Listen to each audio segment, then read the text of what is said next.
Selamat pagi. Kita langsung aja ya. Hari ini ada 2 tawaran yang menarik. Ya. Kita masuk ke ada 2 tawaran yang sangat menarik ya. Saya coba menggoda diri saudara ini ya. Kira-kira milih yang mana ini ya?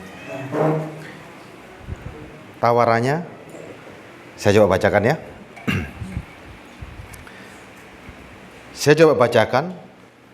Tapi saya hilangin dulu kata kalimat yang di depannya ya. Segala kuasa itu serta kemuliaannya akan kuberikan kepadamu. Lukas 4 ayat 6 ayatnya ya. Tapi kalimat yang depan saya hilangkan dulu ini. Kalau enggak saudara soalnya pasti menolak ini ya. Saya hilangkan dulu kalimat depannya. Segala kuasa itu serta kemuliaannya akan kuberikan kepadamu ya. Sebab semuanya itu telah diserahkan kepadaku, dan aku memberikan kepada siapa saja yang ku kehendaki. Jadi jikalau engkau menyembah aku, seluruhnya itu akan menjadi milikmu. Enak gak tawaran ini? Wow, menarik banget loh. Ya, menarik banget loh. Ini ada di Alkitab ini. Menarik kan? Saya ulangi ya. Ayatnya Lukas 4 ayat 6. Tapi kalimat yang depan, 4 kalimat yang di depannya, 3 kalimat saya hilangin dulu nih. Segala kuasa itu serta kemuliaannya akan kuberikan kepadamu, sebab semuanya itu telah diserahkan kepadaku, dan aku memberikan kepada siapa saja yang kukehendaki. Jadi jikalau engkau menyembah aku, seluruhnya itu akan menjadi milikmu. Enak nggak kira-kira ya? Hah? Enak nggak kira-kira ini ya? Coba kalau saudara ada tawaran seperti ini, mau nggak kira-kira? Mau nggak kira-kira? Ayat 5-nya saya bacakan ya. Saudara dibawa ke tempat yang tinggi. Ya, saya bacakan. Saudara dibawa ke suatu tempat yang tinggi, dan dalam sekejap mata, instan, sekejap mata, ya, saudara diperlihatkan semua isi dunia ini, dan itu akan menjadi milik saudara. Mau nggak kira-kira? Sekejap mata, semua yang ada di dunia ini menjadi milikmu. Coba, mau nggak? Hah? Ayo, ini tawaran yang menarik nih. Coba, ini tawaran yang sangat-sangat menarik. Kita baca ayatnya Lukas 4 ayat 5, yuk. Lukas 4 ayat 5, silakan kita buka ya. Ini sebuah tawaran. Kemudian ia membawa Yesus ke suatu tempat yang tinggi. Dalam sekejap mata ia memperlihatkan kepadanya semua kerajaan dunia. Ini bayangkan nih, setan takut nggak sama Yesus? Setan takut nggak sama saudara hari ini? Enggak. Tawarannya tetap sama loh. Tawarannya sama loh. Yesus dicobain, saudara juga dicobain, sama. Tawarannya berlaku hari ini. Menarik nih. Ada diskon? Nggak ada. Tawarannya menarik. Diobral hari ini. Ayat 6-nya. Kalau iblis pasti kita tolak. Tapi kalau ini iblisnya diganti, dihilangi. Iblis yang menyamar. Gimana kira-kira? Alkitab jelas catat, nggak bisa ditutupi kalau iblisnya nyamar. Gimana nih? Lalu kata malaikat itu, gimana seandainya? Boleh nggak saya ganti malaikat? Iblis malaikat nggak? Hah? Boleh nggak? Lalu kata malaikat itu kalau kepada kita, ketika kita diperhadapkan sesuatu yang baik, buat kita baik nggak ini? Ada tawaran yang begitu baik loh. Ayo jujur aja hari ini. Ini baik nggak? Ini baik nggak? Kita hidup di dunia, ada tubuh. Kita perlu nggak? Segala kuasa itu serta kemuliaannya akan kuberikan kepadamu. Sebab semua itu telah diserahkan kepadaku. Berarti malaikat ini sangat berkuasa nggak? Sangat, jangan ngomong iblis deh, ini malaikat aja deh. Berkuasa nggak ini? Berkuasa. Dan aku akan memberikan kepada siapa saja yang kukehendaki. Terus? Jadi, jikalau engkau menyembah aku, seluruhnya akan menjadi milikmu.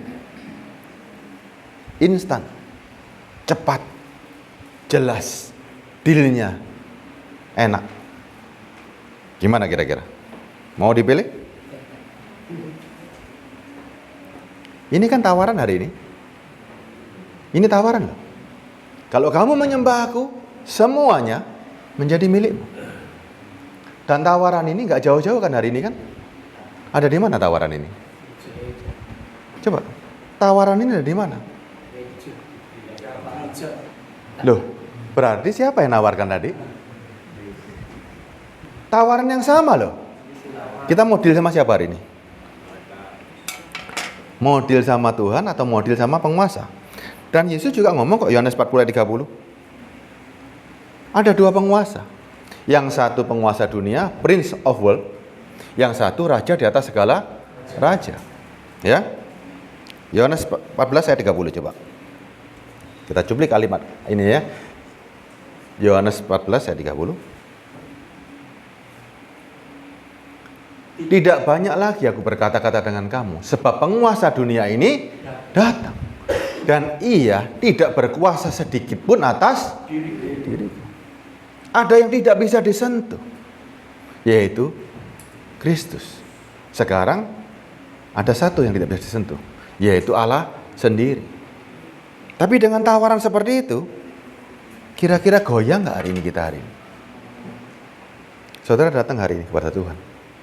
Tujuannya cuma satu, mau cari yang tadi, tawaran tadi, atau tawaran yang lain. Tawarannya Tuhan cuma satu ini, ya. Roma 8:11. Kalau Tuhan mau bersaing sama iblis, sama malaikat tadi, malu nggak Tuhan? Kuasanya udah dikasih, terus sama-sama nawarin yang sama. Kira-kira gimana kira-kira? Malaikat tadi, saya nggak mau ngomong iblis tadi. Ya, nanti saudara kalau iblis, wah, ketok. Malaikat tadi sudah dikasih kuasa. Malaikat jahat tadi ya, sudah dikasih kuasa. Mau nggak kira-kira hari ini Yesus saingan sama malaikat tadi? Mau nggak dia? Berdiri di tempat sama, yang satu nawarin berkat, di sini nawarin juga sama. Kamu sembah aku berikan seluruh dunia. Yesus juga ngomong, sembah aku juga, aku bisa memberikan. Kira-kira gitu. Ayo coba, hari ini yang berdiri di mimbar sama ini. Yang satu nawarin yang diberikan kuasa tadi, terus Yesus juga ngomong sama. Apa mungkin seperti itu kira-kira? Yesus kalau sudah berikan kuasanya, ketika Tuhan memberikan kuasanya kepada malaikat itu, dia nggak mungkin bersaing PN.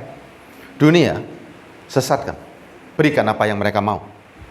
Yang kudus, yang cari kehidupan, cari aku. Biar mereka yang cari dunia. Tapi aku juga punya rahasia. Nih, yuk Roma 8:11. Roma 8:11. Ya. Dan jika roh Dia yang telah membangkitkan Yesus dari orang mati diam di dalam kamu, maka Ia yang membangkitkan Kristus Yesus dari antara orang mati akan menghidupkan juga tubuhmu yang fana oleh rohnya yang diam dalam kamu. Ini malaikat itu nggak punya. Malaikat tadi nggak bisa nawarkan ini. Nah, saudara tertarik nggak dengan berita ini? Saudara mau nggak berita ini? Kalau Yesus nawarkan ini, saudara mau nggak? Yang satu nawarkan semua dunia. Saudara tertarik yang mana? Kalau yang tadi ada Pak Joni siap. Yuk, mau tertarik yang mana nih? Saya ulangi ya, janjinya tadi ya. Segala kuasa serta kemuliaan akan kuberikan kepadamu. Ini dilangsung loh. Nggak pakai tetek bengek. Nggak pakai cara-cara macam-macam. Langsung. Segala kemuliaan, segala kuasa itu, serta artinya kuasa ini, Anda berhak memiliki. Anda berhak untuk mendapatkannya. Segala kuasa itu serta kemuliaannya akan kuberikan kepadamu. Sebab semuanya itu telah diserahkan kepadaku. Dan aku memberikan kepada siapa saja yang ku kehendaki. Jadi jikalau engkau menyembah aku, seluruhnya itu akan menjadi milikmu. Ini deal langsung, tawaran langsung.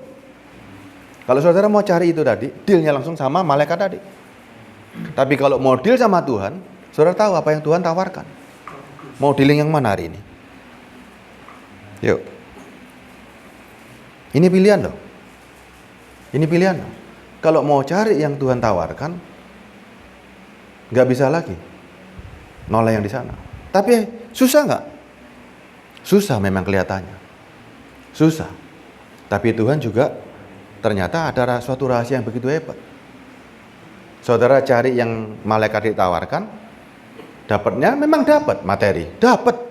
Sangat dapat. Itu dilangsung. Buktinya. Orang-orang tanpa Tuhan punya nggak kekayaan? Punya. Dan iblis pun ada di malaikat tadi juga ada di sana. Supaya orang-orang merasa itu adalah kebenaran. Coba lihat. Dia sembunyi di sana supaya mereka ada kebenaran. Buktinya orang-orang di sana juga tanpa Tuhan pun juga diberkati kok. Anda mau ikut sana? Silakan katanya Tuhan. Itu pilihan. Ikut Tuhan makin sengsara kok hari ini. Tapi pilihan. Coba Matius 6:31. Udah ya? Komit ya? Mau cari Tuhan ya? Atau ini tadi? Gak enak loh. Gak enak loh. Susah, tapi lihat sekarang. Sebab itu janganlah kamu khawatir dan berkata, apa yang akan kami makan dan apa yang kami minum? Apa yang akan kami pakai? Tuhan tahu kok kalian butuh semuanya itu. Semua itu dicari bangsa-bangsa yang tidak mengenal. Berarti orang yang tanpa Tuhan carinya yang tadi, yang ditawarkan malaikat tadi. Akan tetapi Bapamu yang di sorga tahu bahwa kamu perlu semuanya itu. Tapi Tuhan juga punya syarat toh. Cari dahulu kerajaan Allah dan kebenarannya, semua ditambahkan. Berarti sebetulnya lebih enak nggak? Lebih enak nggak? Lebih enak nggak sebetulnya? Kalau saudara pandang hari ini ternyata jauh lebih enak. Dapat kerajaan sorga dan kebenarannya ditambah semuanya. Yang tadi cuma dapat semuanya, nggak dapat kebenaran, nggak dapat kerajaan sorga. Coba balik aja nih. Saudara dapat semuanya, tapi nggak dapat kebenaran, nggak dapat kerajaan sorga. Coba ini, milih yang mana kalau gitu? Mau ikut yang mana hari ini? Ya ikut ini loh. Dapat kerajaan Allah, dapat kebenaran, semua ditambahkan. Makanya jangan cari yang instan. Cari prosesnya. Cari kebenaran dulu. Jangan gopo dulu. Jangan cari yang di depan mata dulu. Ini cari dulu nih. Kerajaan Allah ini sudah dapat belum? Kalau saudara cari yang ditambahkan dulu kepadanya, berapa lama Anda pegang kekayaan itu? Coba, hari ini yang menerima tawaran malaikat tadi, berapa lama bertahan? Saudara yang menerima dari tawaran tadi, ini loh tawaran yang sama kan hari ini kan? Tawarannya sama, waktunya lebih panjang. Yesus tawarkan jauh lebih panjang. Ini abadi. Kerajaan Allah, saudara terima. Kebenarannya saudara terima. Dan hartanya juga ditambah selama-lamanya. Kalau yang diberikan malaikat tadi, saudara diberikan materi tadi. Berapa lama saudara pegang? Saudara ini dengan tawaran tadi, berapa lama pegang? Nggak lama kan? Paling banter 100 tahun. Ya kan? Setelah itu, ada yang bisa dibawa? Nggak ada. Tapi Yesus memberikan tawaran yang luar biasa. Cari dahulu kerajaan Allah dan kebenarannya, semuanya tak tambah. Lola enak sih. Sekarang problemnya hari ini adalah sudah nggak kita punya kerajaan Allah ini dan kebenarannya. Nyarinya gimana sekarang? Ya, carinya gimana kerajaan Allah? Di mana nyarinya kira-kira? Carinya di mana? Apa sih kerajaan Allah itu? Apa kerajaan Allah dan kebenarannya itu? Ingat ya, ini kita sekarang kembali nih. Kita ini ada di 3 zaman hari ini. Alkitab ada 3 zaman. Ya. Masa roh Allah. Saya sebut roh Allah ya, roh Allah juga roh kudus ya. Masa perjanjian lama itu roh Allah yang otoriter. tahu arti otoriter, dia tidak bisa sembarangan untuk masuk dalam diri manusia. Hanya atas kehendaknya saja dia bisa masuk. Tanpa dia berkehendak tidak bisa masuk. Hanya orang yang dipilihnya. Musa, Abraham, Simpson, Elia, Elisa. Repot nggak kalau seperti itu? Repot. Hanya orang-orang tertentu yang bisa dipilih oleh Allah. Dan roh inilah yang sebetulnya sangat berkuasa. Era yang dulu. Roh yang tidak kelihatan. Kalau ditanya bentuknya Allah gimana zaman dulu? Nggak kelihatan kan? Begitu agung dan mulianya. Tapi roh itulah yang dicari sama semua bangsa. Semua orang mencari yang namanya roh Allah yang tidak kelihatan ini. Dan roh itu ada di dalam diri manusia. Zaman dulu juga roh ini yang dicari. Kalau roh ini ada di dalam bait suci, bait sucinya dipuja-puja nggak? Di dalam suatu benda dipuja-puja nggak? Dipuja-puja. Padahal Salomo juga catat, Allah nggak tinggal di sana, hanya namanya di sana. Lebih hebat mana kalau Allah bisa tinggal dalam diri manusia? Pada zaman yang pertama, roh Allah yang tidak kelihatan ini menampilkan dirinya bahwa dia otoriter. Ya, atas kehendaknya saja bisa masuk. Dan pada masa Yesus, roh ini sudah mulai menampilkan dirinya. Sejak semula dia bisa masuk dalam diri manusia. Nih, ada bukti bahwa roh ini bisa masuk dalam diri manusia sejak awal. Sejak dari kandungan. Nih buktinya ya. Ini buktinya. Matius 1 ayat 18. Ada 3 zaman. Saudara mau masuk zaman mana ini? Ya, zaman Bahulea, zaman Yesus, atau zaman yang lebih baik lagi? Kelahiran Yesus adalah seperti berikut. Pada waktu Maria bertunangan dengan Yusuf, ternyata ia mengandung dari Roh Kudus. Sebelum mereka hidup sebagai suami istri. Zaman dulu nggak ada orang lahir dari Roh Kudus. Zamannya Yesus satu-satunya, dan Yohanes Pembaptis bisa seperti ini. Yuk. Lukas 1 ayat 15. Ada 3 masa yang berbeda. Sudah mulai ditunjukkan, ya. Lukas 1:15. Sebab ia akan besar di hadapan Tuhan dan ia tidak minum anggur atau minuman keras dan ia akan penuh Roh Kudus mulai dari rahim ibunya. Sudah mulai dipertontonkan. Sudah mulai diperlihatkan. Mustahil enggak? Mustahil enggak? Zaman dulu Allah masuk dalam diri Musa, diri Elia, dan sekarang mulai masuk sejak kandungan. Mustahil nggak? Nggak mustahil. Buktinya Elia bisa memberikan rohnya pada Elisa pada waktu dia terangkat ke surga. Peristiwa yang sama ketika Yesus terangkat ke surga, dia bisa berikan rohnya kepada kita semua. Ya kan? Itu peristiwa yang sama kan? Mau dibantah sama orang Yahudi? Nggak bisa. Karena tertulis di Alkitab, kalau Elia saja bisa memberikan rohnya, berarti Yesus juga sama. Sekarang lihat, Yesus mulai hari itu kehidupannya manusia yang menjadi gambar dan teladan bahwa ada manusia yang sejak semula dalam dirinya ada roh Allah, Roh Kudus. Itu yang Yesus lihat, teladan hidupnya Yesus. Ketika ada manusia yang hidupnya ada Roh Kudus, apa yang berubah? Fokusnya berubah. Sekarang lihat nih, Yesus ditawari sama malaikat tadi. Yesus bergeming nggak semua tawarannya? Kita lihat ya. Kita lihat nih, perhatikan nih baik-baik ya. Coba, tawaran tadi sudah diperoleh semua sama Kristus. Lihat ya. Matius 16 ayat 25. Perhatikan. Manusia, Yesus anak manusia. Setuju ya? Tapi dia menjadi siapa? Nanti saudara analisa sendiri ya. Matius 16:25. Karena barang siapa mau menyelamatkan nyawanya, ini nyawa ini bahasa Inggrisnya life. Karena barang siapa mau menyelamatkan hidupnya, ia akan kehilangan kehidupannya. Ada 2 kehidupan, kehidupan di sini dan kehidupan akan datang. Ya, saya jelaskan di sini. Ayat 26-nya ya. Ayat 26-nya ya? Apa gunanya seorang memperoleh seluruh dunia tetapi kehilangan kehidupannya? Dan apakah yang dapat diberikan sebagai ganti kehidupannya? Nih contoh. Yesus Kristus anak Daud. Setuju ya? Yesus Kristus menggenapi semua nubuatan. Kalau sebagai anak Daud dielulukan orang Yahudi nggak? Oh iya. Sangat. Karena Yahudi menantikan Mesias. Dan itu nubuatannya jelas. Yesus bisa buat mujizat. Iblis kan tanya, ubah batu jadi roti. Yesus diperintah, iblis mau nggak? Nggak mau dia. Tapi dia lakukan nggak itu? Dia lakukan nggak dalam sepanjang hidupnya? Lakukan. Yesus melakukan semua mujizat tanpa diperintah oleh iblis. Yesus lakukan semua mujizatnya. Memberi makan 5.000 orang, mengubah air jadi anggur, ya kan? Dia lakukan semuanya. Yesus dibawa ke bumbungan, artinya menuju ketenaran. Yesus dielulukan nggak di Yerusalem?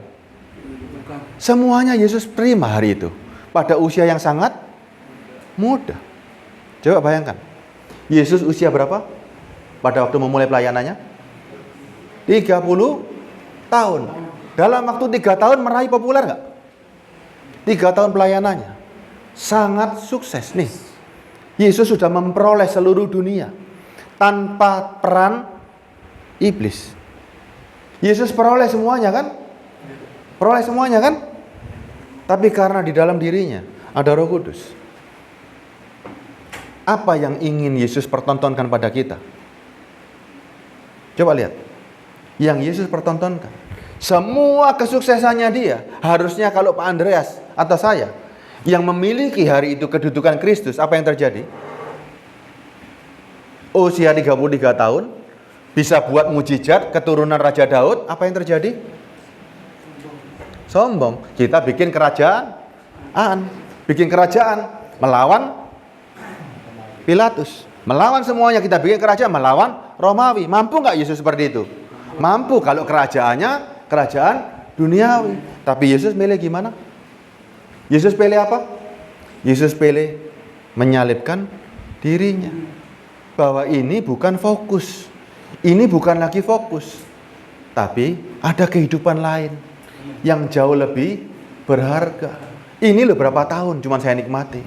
Ada kehidupan yang jauh lebih berharga. Salibkan aku. Biarkan aku mengalami penderitaan. Mati kan Yesus kan? Setelah itu apa yang dia buktikan? Bahwa Yesus memiliki kebangkitan. Sehingga kita lihat Yesus sudah punya semuanya.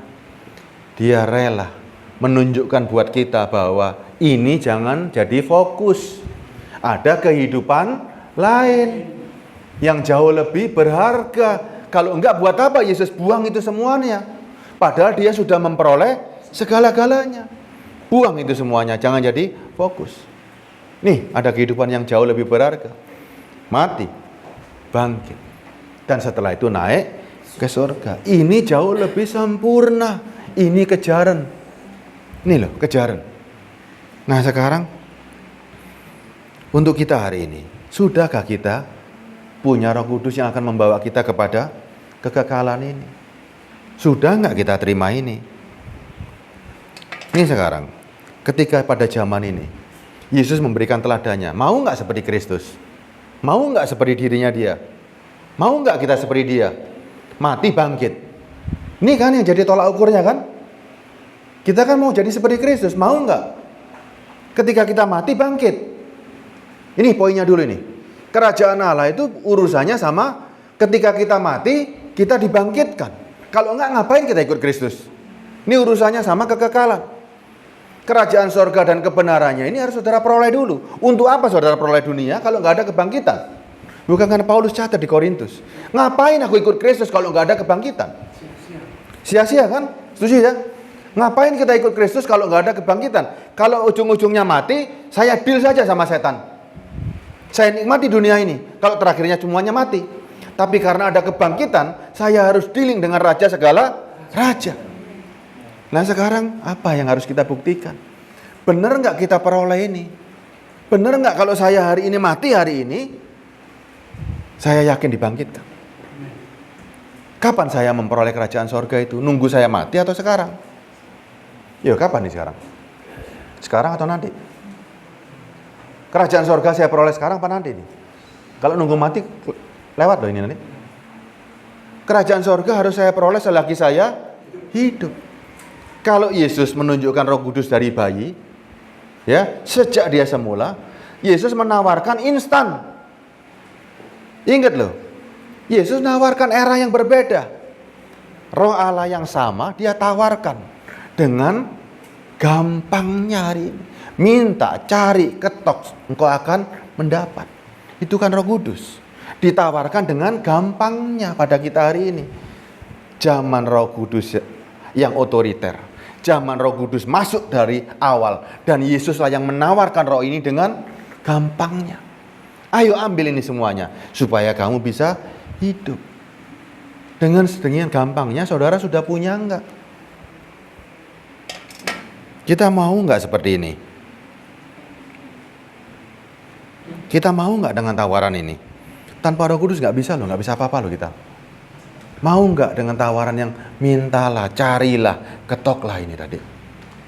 Ini permintaannya enggak main-main loh. Coba sekarang kita sekilas balik ya. Kalau saudara kenal sama Kristus, sebetulnya apa yang menjadi poin utama dalam kita mengikut Kristus? Apa yang jadi poin utama? Bukankah ini, mintalah ini kan? Yang membangkitkan kita, kan bukan perbuatan kita nantinya. Ternyata ada Roh Kudus ini yang bisa membuat kita bangkit.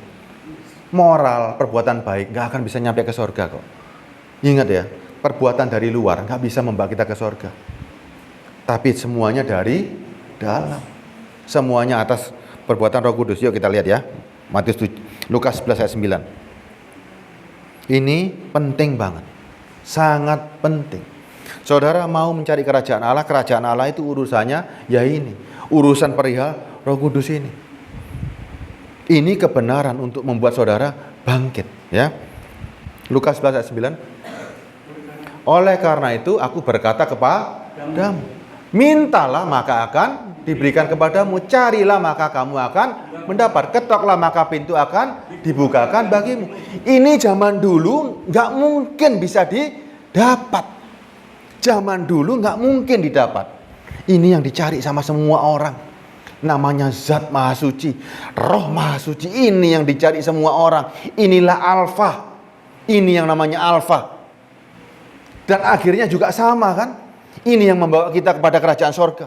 Roh inilah yang akan mendampingi kita dan membawa kita kepada kerajaan sorga. Pada mulanya ya ini yang dicari-cari. Terus ayat 10-nya. Nih lihat. Karena setiap orang yang meminta menerima, setiap orang yang mencari mendapat, setiap orang yang mengetok baginya pintu dibukakan. Makanya kalau seperti ini loh Tuhan, berlaku sama. Besar, kecil, tua, muda semuanya dapat. Ini berkat yang luar biasa. Ayat 11-nya. Bapak manakah di antara kamu yang jika anaknya minta ikan daripadanya akan memberi ular kepada anaknya ganti ikan? Ayat 12-nya. Atau jika ia minta telur, ia akan memberikan kepadanya kalajengking. Ular, ikan, kalajengking tadi, ular dan kalajengking itu hanya mainan anak orang dewasa. Kalau saudara sudah dewasa, akan diberikan kok itu. Tapi kalau anak-anak, saudara bisa dicokot sama ular sama kalajengkingnya. Kalau saudara sudah bersama Roh Kudus, itu dikasih kok. Itu hanya mainan kita. Ya. Ayat 13-nya. Jadi, jika kamu yang jahat tahu pemberian yang baik kepada anak-anakmu, apalagi Bapamu di sorga, ia akan memberikan Roh Kudus kepada mereka yang meminta kepadanya. Saudara pernah minta enggak? Pernah benar-benar minta enggak? Pernah mencari enggak Roh Kudus ini? Ini yang utama dari segala-galanya. Karena ini yang ada di dalam diri Kristus. Tanpa Roh Kudus bukan siapa-siapa loh. Tanpa Roh Kudus kita bukan siapa-siapa loh. Kunci semuanya ternyata di sini. Yesus kekuatannya dari Roh Kudus. Yesus sama kita sama, manusia biasa. Tapi karena Roh Kudusnya menjadi luar biasa. Kita bersama Roh Kudus juga menjadi sama dengan Kristus. Percaya enggak? Kalau saudara bersama Roh Kudus dengan roh yang sama, saudara sama dengan Yesus. Percaya enggak? Percaya atau ragu-ragu? Ayo. Percaya atau ragu-ragu? Kalau saudara memiliki roh yang sama, saudara dengan Yesus sama persis. Sama enggak? Percaya enggak? Ayo. Yakin atau enggak yakin? Saya kasih ayatnya nih. 1 Yohanes 3 ayat 2. Kristus itu sebagai teladan. Dan kita nggak bisa. Karena Kristus yang memberikan teladan dan memberikan Roh Kudus, terus kita minta Roh Kudus dari, ya kan? Roh Kudus yang memberikan Yesus. Memang Yesus pernah ngomong, Bapa lebih besar dari aku. Tapi Yesus sanggup mengutus Roh Kudus. Berarti gimana coba? Bapa lebih besar. Memang secara spirit siapa yang bisa ngukur? Secara spirit nggak ada yang bisa ngukur. Ukurannya memang nggak bisa diukur. Tapi Yesus bisa memerintah Roh Kudus masuk dalam diri kita. Berarti gimana coba? Kan sama. Nggak ada perbedaan. Coba, yang lebih hebat yang bisa ngasih atau yang ngomong? Yesus ngasih pada kita kok. Terbukti bisa memerintahkan Roh Kudus masuk dalam diri kita. Dan Roh Kudus itu siapa? Roh Kudus itu siapa? Roh Kudus itu Bapa sendiri, Allah sendiri. Bisa diperintah oleh Yesus untuk masuk dalam diri kita. Nanti saya kasih ayatnya. 1 Yohanes 3 ayat 2. Nih. Saudara-saudara yang kekasih, sekarang kita adalah, kapan kita anak-anak Allah? Waktu mati atau hari ini juga? Hari ini juga. Sekarang kita adalah anak-anak Allah. Tetapi ini bukan belum nyata, belum nampak. Apa keadaan kita nanti? Kan belum nampak memang, karena kita belum mati kan? Tetapi kita tahu, saudara yakin kan? Kalau orang yang punya Roh Kudus, kita yakin kok bahwa apabila Kristus menyatakan dirinya, kita akan menjadi sama seperti Dia. Sebab kita akan melihat Dia dalam keadaan yang sebenarnya. Tubuh saudara sama seperti Kristus waktu dibangkitkan. Ini yang kita cari. Saudara cari keliling seluruh dunia. Masuk gua-gua, masuk hutan, gunung-gunung. Ada yang bisa nawarkan seperti ini enggak? Kita bisa pakai tubuh kemuliaan. Enggak ada. Ini yang kita kejar. Kerajaan Allah dan kebenarannya ini loh. Sehingga sorga ini saudara raih selagi hidup. Ini kuncinya. Tanpa ini enggak mungkin. Enggak mungkin. Perjanjian dengan Tuhan mulai dari sekarang. Saudara tanpa Roh Kudus enggak mungkin bisa. Mau jadi apa coba? Nih lihat ya. Saya perdalam lagi nih. Ini tentang membaca firman dan tentang segala-galanya. 1 Korintus 2 ayat 11.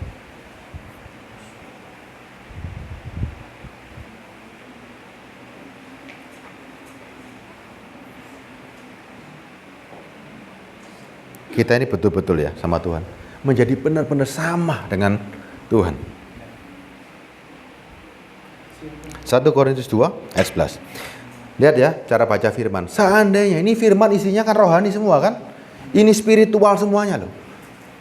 Siapa gerangan di antara manusia yang tahu apa yang terdapat dalam diri manusia selain roh manusia itu sendiri yang ada di dalam dia? Setuju ya? Yang tahu isi hati saya, Pak Andreas, Pak Joni dan semua yang di sini, diri kita sendiri, nggak ada yang tahu. Demikian pula tidak ada orang yang tahu apa yang terdapat dalam diri Allah selain Roh Allah. Sepakat ya? Jadi kalau mau tahu tentang Allah harus ada Roh Allah. Ya, ayat 12-nya. Kita tidak menerima roh dunia, tetapi roh yang berasal dari Allah. Supaya apa? Supaya kita tahu apa yang dikaruniakan Allah kepada. Tanpa Roh Kudus tahu nggak apa yang diberikan Allah kepada kita? Nggak tahu. Ya, nih. Ya, ayat 13 ya. Dan karena kami Paulus ya, ketika dia tulis dan orang-orang yang ada di firman ini menulis karena pimpinan Roh Kudus, kami menafsirkan hal-hal rohani kepada mereka yang mempunyai roh. Kalau nggak punya roh, bisa baca tapi nggak akan ngerti. Makanya baca Alkitabnya jadi selindro kabeh, kayak orang mabuk.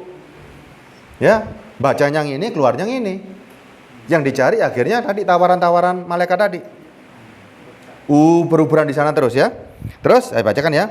Kami berkata-kata tentang karunia-karunia Allah dengan perkataan yang bukan diajarkan kepada kami oleh hikmat manusia tetapi oleh roh. 14. Tetapi manusia duniawi tidak menerima apa yang berasal dari, jelas ya, manusia duniawi tidak menerima apa yang berasal dari roh Allah. Jadi nggak mungkin manusia duniawi bisa menerima dari roh Allah karena memang nggak ada roh Allah. Gimana dia bisa terima? Kalau nggak ada Roh Kudus dalam diri kita, pengajaran macam apapun yang dari Tuhan tidak akan bisa diterima. Dia akan menolak terus, nggak ada Roh Kudus kok. Gimana bisa menerimanya? Ayat selanjutnya, ini karena hal itu adalah suatu kebodohan dan ia tidak dapat memahaminya sebab hal itu hanya dapat dinilai secara rohani. Makanya banyak orang ketika bicara tentang Roh Kudus ternyata yang ilahi, yang rohani, yang spiritual, menolak hatinya isinya cuman materi-materi yang ditawarkan sama si malaikat tadi.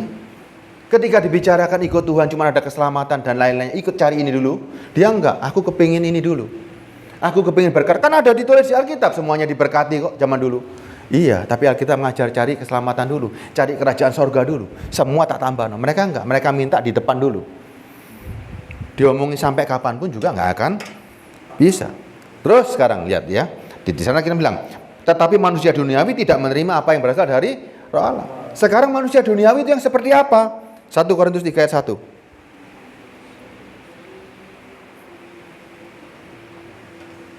Supaya kita tahu. Nah, saudara sekarang di posisi mana ini? Rohani atau duniawi nih? Saudara kira-kira ini manusia duniawi atau rohani nih? Menurut saudara manusia apa ini? Rohani. Kita cek ya. Kita cek ya. Rohani semua ya.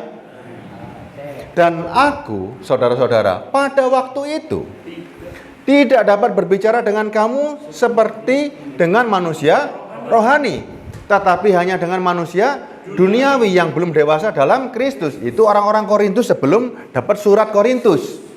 Paulus ngomong dulu sebelum kamu bertobat, aku hanya bicara seperti manusia duniawi. Terus Paulus bilang apa nomor 2-nya? Susulah yang kuberikan kepadamu, bukan makanan keras, sebab kamu belum dapat menerimanya. Dan sekarang pun kamu belum dapat menerimanya loh. Dulu juga belum, sekarang juga belum. Kenapa soalnya? Alasannya ayat 3-nya. Kenapa belum bisa menerima? Karena kamu masih manusia. Karena ayat 3-nya. Karena kamu masih manusia duniawi. Makanya kalau masih manusia duniawi, baca firman-Nya pasti berlepotan. Sebab jika di antara kamu ada iri hati dan perselisihan, bukankah hal itu menunjukkan bahwa kamu manusia duniawi dan bahwa kamu hidup secara manusiawi? 2 ini aja contoh dulu. Iri hati dan perselisihan masih ada nggak? Lah kalau masih ada, mau rohani gimana caranya nih coba? Coba mau melangkah yang lebih tinggi, bisa nggak? Coba step ini saja loh. Lihat. Lihat. Sekarang kita cek lagi lebih dalam. Loh kalau begitu gimana ini tandanya orang punya Roh Kudus? Bagaimana kita tahu diri kita punya Roh Kudus hari ini? Yuk kita belajar. 1 Yohanes 2 ayat 3. Ini syarat mutlak, tanda mutlak, nggak bisa diputar-putar ini. Dan inilah tandanya bahwa kita mengenal Allah. Tadi roh itu yang membuat kita mengenal Allah. Tandanya kita mengenal Allah, yaitu kalau kita menuruti perintahnya. Barang siapa berkata, aku mengenal dia, tetapi tidak menuruti perintahnya, ia adalah seorang pendusta dan di dalamnya tidak ada kebenaran. Tetapi barang siapa menuruti firman-Nya, di dalam orang itu sungguh sudah sempurna kasih Allah. Dengan itulah kita ketahui bahwa kita ada di dalam Dia. Ayat 6-nya, barang siapa mengatakan ia ada di dalam Dia, ia wajib hidup sama seperti Kristus telah hidup. Ini syarat mutlak. Yesus bisa berbuat dosa enggak? Enggak. Karena memiliki roh yang sama, kita juga sama sepikiran, seperasaan, semuanya sama seperti Kristus. Bisa enggak? Atau mustahil? Bisa atau mustahil? Bisa. Fokusnya sudah berubah. Ciri yang pertama, fokusnya berubah. Yesus meraih semua kesuksesan. Boleh nggak? Boleh. Yesus dapat itu semua, tapi itu bukan fokus. Fokusnya tetap kepada kerajaan sorga.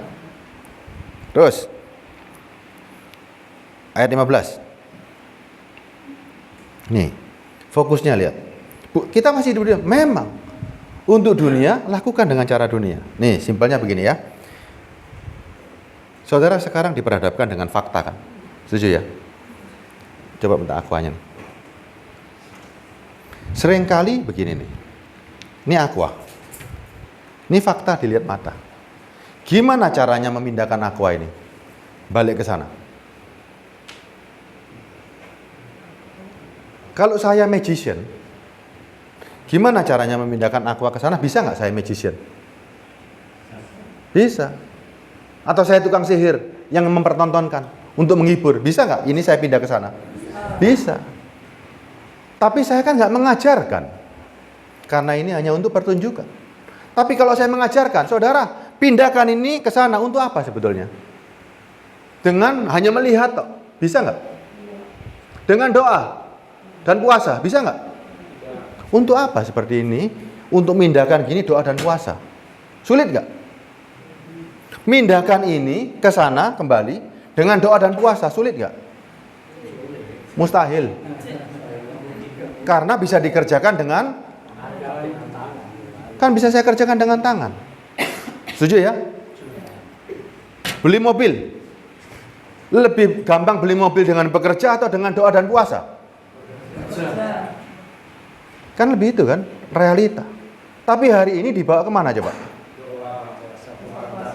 Sesuatu yang fana, yang harusnya gampang, dengan bekerja dirubah dengan doa dan seperti ini tadi loh. Yang harusnya gampang dengan tenaga, saudara rubah dengan doa dan puasa.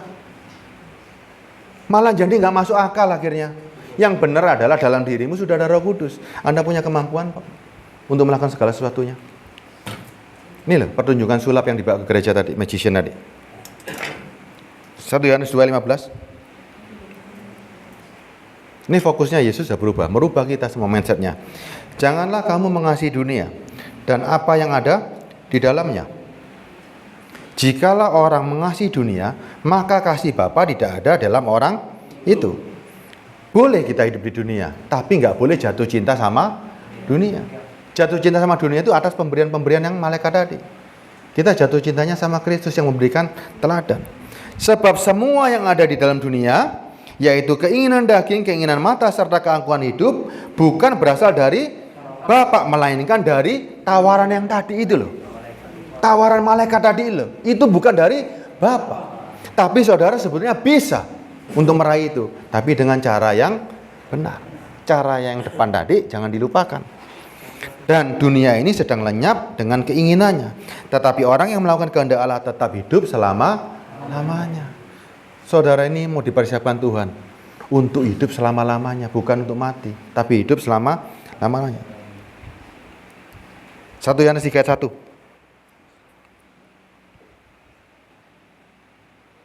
Ayat 3 ya tadi saya yang itu saya baca nih. 1 Yohanes 3:1 ya, tuh.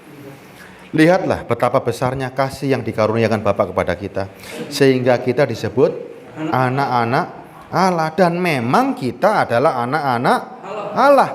Karena itu dunia tidak mengenal. Kalau saudara dikenal dunia berarti anaknya, kan itu aja. Kalau saudara dikenal sama dunia berarti memang anaknya. Ingat, malaikat itu tuh bahasa Inggrisnya, King James-nya, Prince of World, penguasa, pangeran dunia. Kita anak-anak kerajaan sorga, anak-anak Allah. Makanya dunia tidak akan mengenal kita. Kenapa? Karena kita fokusnya ingin pulang ke sorga. Kalau orang dunia kepinginnya memiliki dunia, kita fokusnya cepat tandang pulang. Itu loh bedanya. Enak mana sekarang? Enak mana nih? Anak-anak Tuhan rindu pulang kampung nggak? Hah? Nggak akan diajak cepetan kok. Percayalah. Tuhan punya waktu. Kalau anaknya seneng di sini, kalau anak-anaknya seneng di taman bermain, diajak pulang nggak kira-kira? Kalau Tuhan percaya pada kita, Tuhan kan nggak ngawur juga sih. Kalau anaknya seneng dipercaya, bermain loh, sampai puas. Kalau sudah puas, yuk pulang sama aku. Tuhan itu loh memberikan dunia ini seperti taman bermain. Kalau Anda sudah puas, saya pulang. Kepada anak-anak yang bertanggung jawab, sudah waktunya, Pak, aku mau pulang, Pak. Sudah puas, dunia ini udah capek, aku pengen pulang. Tuhan kepingin anak-anak seperti itu, yang tahu waktunya pulang. Tuhan nggak kepingin anak-anak diajak ke sana tiba-tiba berontak nggak mau pulang, gimana kira-kira? Diajak pulang nggak mau. Tapi kalau anaknya Pak Andreas diajak ke sana, dia tahu bertanggung jawab. Bapak ajak terus nggak tiap hari? Ajak terus karena bertanggung jawab. Tapi kalau yang diajak langsung nggak tanggung jawab, nggak akan diajak lagi. Makanya jadi orang yang boleh kita ini jangan ojok kayak cilik dalam pemikiran. Boleh jadi mikir anak kecil itu seperti dalam kejahatan. Kenapa? Anak kecil itu nggak tahu kalau itu salah. Ketika dituturin, dia menjadi dewasa. Ya, lanjut nih. 1 Yohanes 3 ayat 3. Tadi yang saya bicarakan ya, bahwa kita akan sama seperti dia. Setiap orang yang menaruh pengharapan itu kepadanya, menyucikan diri sama seperti dia adalah suci. Karena roh itu dari dalam, saudara pasti punya inisiatif untuk menyucikan diri. Menyucikan diri tidak melanggar hukum yang sudah diberikan. Hukum itu sudah masuk dalam dirimu, sehingga engkau mengerti sendiri. Nggak mungkin aku melanggar hukum karena tahu konsep hukum itu diberikan untuk apa. Contoh begini, hukum Taurat mengatur dari luar, tapi banyak orang melanggar. Pak Andreas punya anak, memberikan hukum, oh jangan keluar malam gini-gini kan. Tapi anaknya tetap melanggar kan, karena anak itu nggak tahu hukum itu diberikan untuk apa. Tapi ketika pikirannya Pak Andreas dikasihkan kepada anak itu mengerti, oh papaku, aku nggak boleh keluar malam karena ada tujuan yang baik. Nah, hukum yang sama ini diberikan masuk melalui Roh Kudus dalam diri kita, sehingga kita tahu ketika orang tua kita, yaitu Bapa di sorga, memberikan hukum ini, kita tahu untuk apa hukum ini, supaya kita tidak binasa. Sehingga kita selalu hidup dalam tuntunan, nggak mau melanggar hukum. Ngapain? Kita tahu resikonya kok. Kita tahu hati dan pikiran Bapa, kita tahu. Ayat 4-nya ya.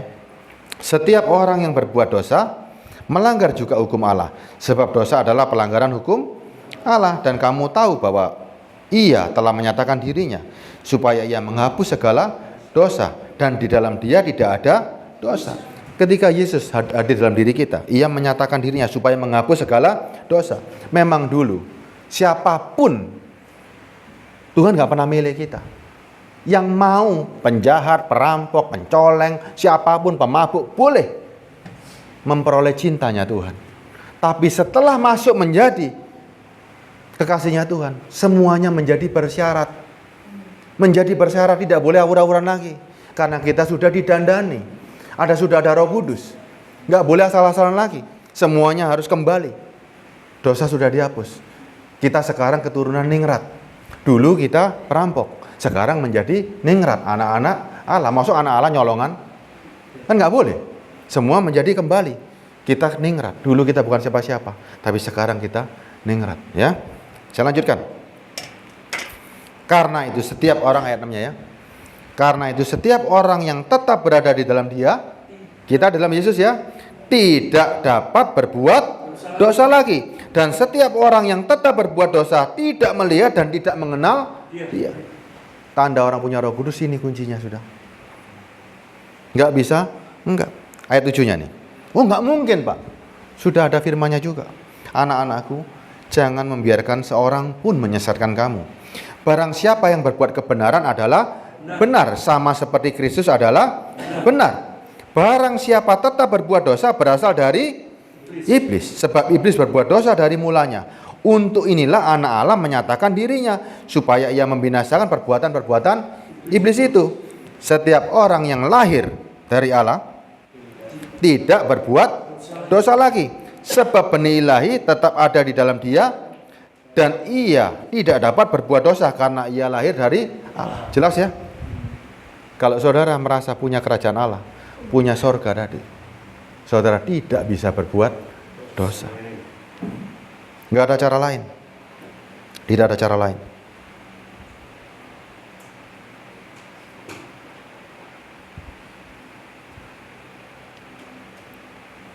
Sudah ya? 2 pilihan. Kita mau milih yang ditawarkan Raja segala raja. Memiliki kerajaan sorga dan kebenarannya, semua ditambahkan. Bukan cari materi, nggak dapat apa-apa. Materi memang kita peroleh di dunia, tapi umurnya sekejap, nggak dapat apa-apa. Yang satu tadi, saudara dapat kerajaan sorga, itu bagaikan mutiara yang sangat berharga. Kita semuanya kan punya jiwa dagang kan, mau cari untung yang besar kan? Sama kan? Setuju nggak Pak Andreas? Kita semua kan senang untung gede kan? Mau untung yang cilik atau gede? Kalau yang ditawarkan malaikat tadi untungnya cilik. 40 tahun, 100 tahun hilang. Mau umur panjang? Hidup 200 tahun mungkin nggak? Mungkin nggak Bu, umur 200 tahun? Ada yang mau 200 tahun? Itu mustahil. Ya, ingat ya, 200 tahun mustahil. Tapi hidup selamanya mustahil nggak? Aneh kan? Anda umur 200 tahun, wis tak kurangi wis, 150 tahun. Mustahil. Tapi hidup selamanya mustahil nggak? Kalau minta sama Tuhan jangan setengah-setengah. Kalau mau cuan gede sama Tuhan jangan setengah-setengah. Jangan minta yang kecil. Mintanya apa coba? Minta Roh Kudus yang gede sekalian. Kalau minta dunia terlalu kecil. Minta Roh Kudus itu jauh lebih besar. Minta harta yang besar sekali, yang sampai 7 turunan, 100 turunan, 1000 turunan tidak habis. Jiwa dagang pakai untuk rohani ini. Kalau mau untung gede cari Roh Kudus. Ya, itu kekal selama-lamanya. Jangan mau cuma cari cuan 200 tahun habis. Cari yang luar biasa. Tapi kalau orang-orang yang ngajarkan, minta yang besar, minta rumah besar, mobil besar, itu remeh-temeh. Kita kalau minta, ngapain aku minta seperti itu? Minta Allah masuk dalam diriku. Ya, setuju ya? Kita tutup doa di sini. Boleh saya nyanyikan satu lagu ya? Boleh ya Pak ya?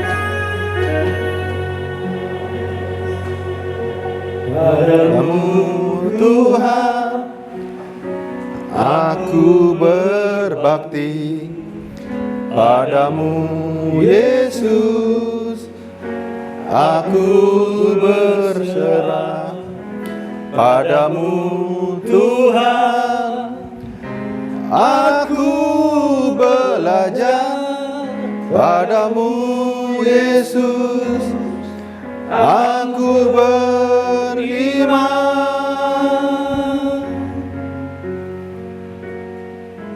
Padamu Tuhan. Tapi saya doa baca dilanjutkan ya.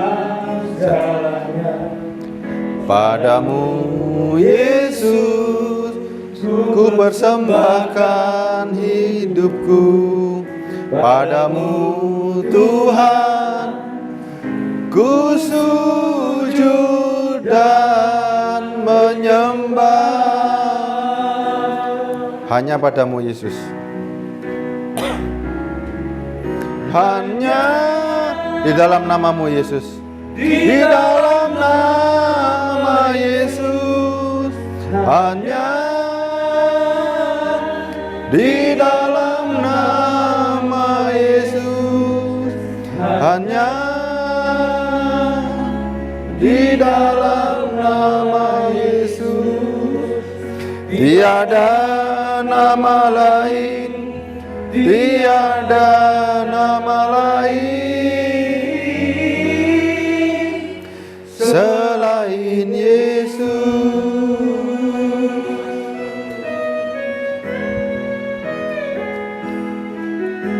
Kita dapat Roh Kudus bukan dari nama-nama lain, tapi Yesus yang memberikan.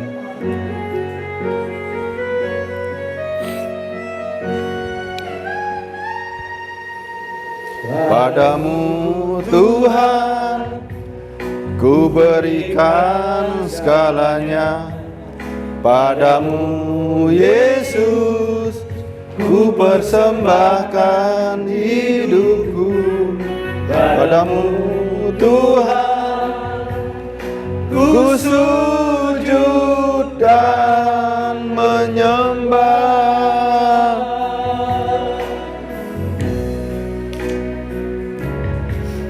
Hanya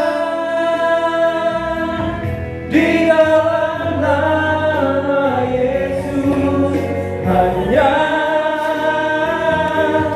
di saya undang bangkit berdiri. Hanya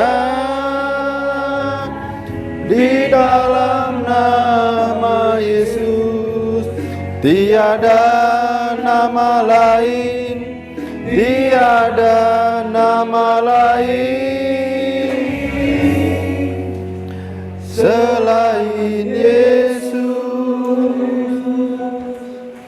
Tiada nama lain, tiada nama lain Selain Yesus.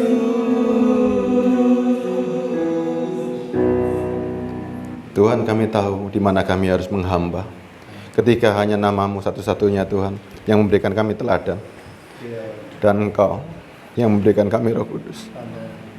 Terima kasih Tuhan. Terima kasih atas semua persembahan ini Tuhan. Engkau menjadi satu-satunya manusia yang mau berkorban Tuhan. Ketika segalanya di atas tangan-Mu Tuhan, dalam genggaman-Mu, kesuksesan dan dunia menjadi milik-Mu, tapi Engkau memberikan teladan, memberikan fokus pada kami, bahwa ini bukan menjadi fokus, tapi ada kehidupan lain yang Kau tawarkan kepada kami, yaitu kehidupan kekal selama-lamanya. Terima kasih Tuhan, terima kasih. Dalam nama-Mu kami berdoa Tuhan, amin. Silakan baca. Terima kasih. Dalam nama Yesus kami peroleh janji keselamatan, janji untuk kami memiliki surga, janji untuk kami memiliki Roh Kudus, janji untuk kami boleh bertemu muka dengan Tuhan. Biar itulah yang menjadi fokus kami Tuhan, lewat kebenaran yang sudah kami dengar, merubah dan tak.